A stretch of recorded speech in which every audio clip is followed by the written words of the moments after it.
Hello, my name is Drew Hazel. I'm part of the Disaster Recovery Service Group at Dewberry. Let me paint you a scenario today. Your client comes to you and requests a team capable of being able to produce up to 80 monitoring reports per day, detailing the repairs and new construction of homes damaged by a super typhoon in the Commonwealth of Northern Mariana Islands, located in the Pacific. The team size is in the ballpark of approximately 12 individuals. And in addition, these individuals will be deployed at locations probably about 7,000 miles from your base operations.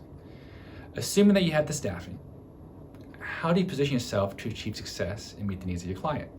Well, one way is by developing a process that emphasizes the importance of data collection and regular reporting.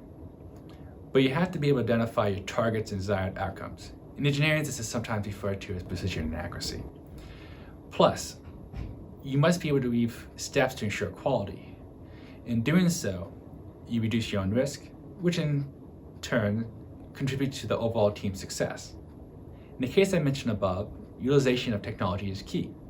The application technology allows us to streamline collection, quality assurance, and reporting process that assures our client receives the best quality product possible.